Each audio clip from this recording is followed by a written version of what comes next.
Hello, I am Dr. Alexandre Amato, a vascular surgeon at the Amato Institute, and today I will talk about 12 signs of poor circulation. So first of all, what is poor circulation? Poor circulation is a term that I don't like much. It's a term extremely generic.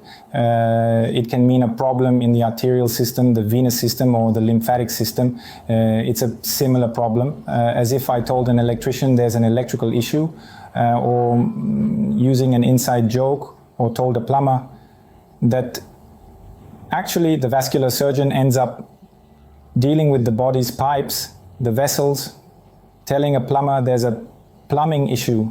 So poor circulation is extremely generic. It can mean any problem within the specialty of angiology and vascular surgery.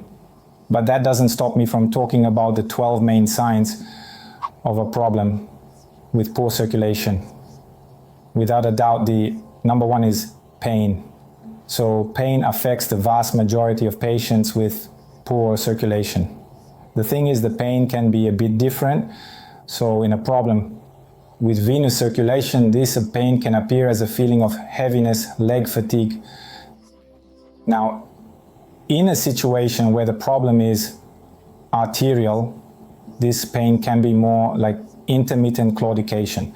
So that patient who walks and then has to stop because of the pain. And this pain in muscle groups like the calf, gluteus, all the muscles of the thigh and leg. Why? Because there's a lack of oxygen, there's no oxygen to produce the energy needed for muscle contraction. So I said the first cause of all, without a doubt, is the pain.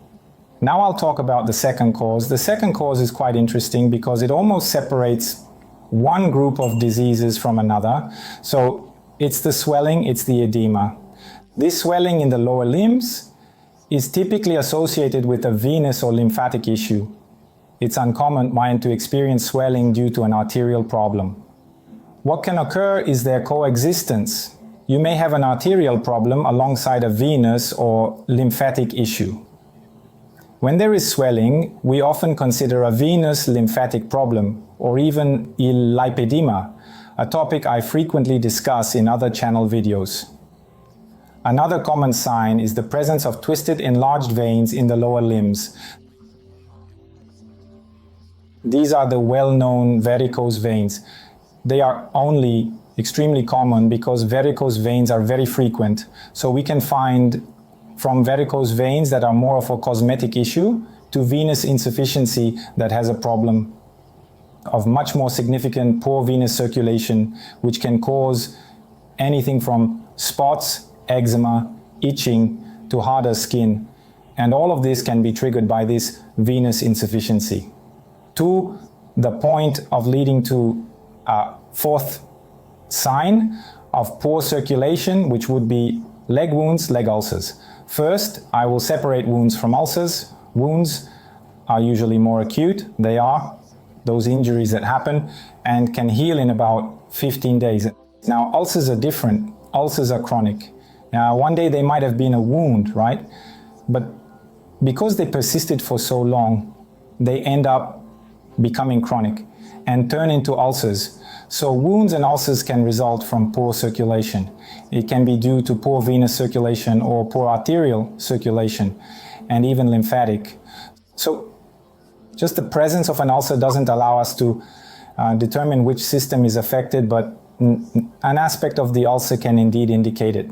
For example, the shape of the ulcer, its location can point to a venous ulcer, a more painful ulcer with undefined edges, with necrotic areas. Dead tissue can indicate more of an arterial ulcer. Or there can also be a mixed ulcer, which I've already discussed in other videos on the channel. Now, a change in coloration is also a sign of poor circulation. Look, when we have an arterial obstruction, we will see paleness. If this persists, it can even lead to gangrene that changes color. It can even turn black. The foot, usually the colors that draw our attention are paleness, appearing when it becomes extremely light. Cyanosis, on the other hand, occurs when the limb turns a deep purple hue. This discoloration can manifest in different shades of purple. Additionally, it can turn intensely red, indicating hyperemia. This redness is also important.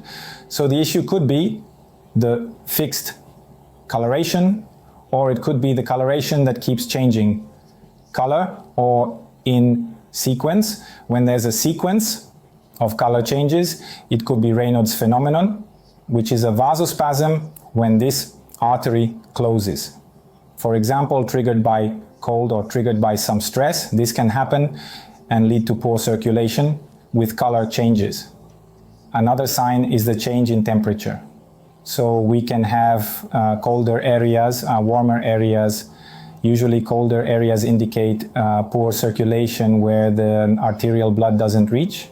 And warmer areas can suggest an infection, for example, an infection of the lymphatic system, erysipelas, for instance. So this change in temperature can be in the same limb or compared with another limb.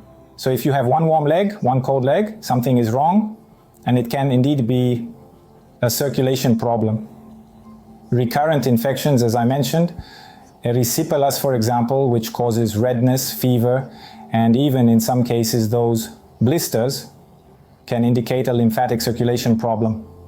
Another interesting sign is trophic changes, like hair loss, for example. In more advanced venous insufficiency, hair starts to fall out below the knee. Sometimes people think it's because of the sock they're wearing causing friction, which can contribute, but long-term venous insufficiency eventually makes the hair fall out, so there's a change in hair growth. Another thing would be the speed of nail growth.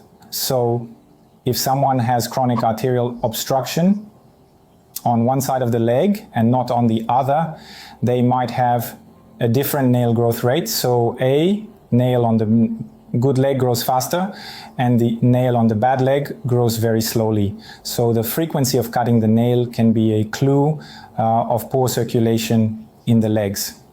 When blood doesn't reach the leg properly, meaning, again, poor circulation, there is a muscle atrophy. So this muscle starts to atrophy. Then it loses strength. This muscle atrophy is also a sign of arterial circulation loss. We also have the paresthesias, which would be the typical tingling. When we feel a tingling in some extremity, which can be in the hands, can be in the feet, this is often related to a neurological issue, but in a portion of these patients, the influence of poor circulation is significant. So we can have, for example, in diabetes, damage to the vasa nervorum. What is the vasa nervorum? They are the small vessels that supply the nerves. So these small vessels lose the ability to supply the nerves properly, the nerves die, and the patient starts to have this tingling, this numbness related to a neurological and vascular problem. Now, some arterial obstructions can also lead to this tingling and numbness, so it can be a sign of poor circulation too. Now, an interesting sign, which I'm sure you would never imagine is a sign of poor circulation, is amaurosis fugax. I'll explain what amaurosis fugax is. It's the transient monocular blindness, meaning you go blind in one eye for a period and then the Bates's vision returns. So imagine you stop seeing out of one eye, then you start getting really worried. Then when you start getting ready to go to the hospital, your vision comes back. Then you schedule an appointment. Who are you going to schedule the appointment with? Certainly not with the vascular surgeon. You will schedule with the ophthalmologist, who is the eye doctor. And then you will find out that actually this is a vascular problem. Often it's a plaque in the carotid that broke off and ended up in the retinal artery, causing this transient blindness. And it's a small sign that you might have a stroke, a cerebrovascular accident soon. It's essentially a sign of poor circulation. And this same problem can lead to another sign I wanted to mention, which is the blue finger syndrome. When our finger turns a shade of blue and remains so, it's ischemia, lack of oxygen in that periphery. Now, why does this happen?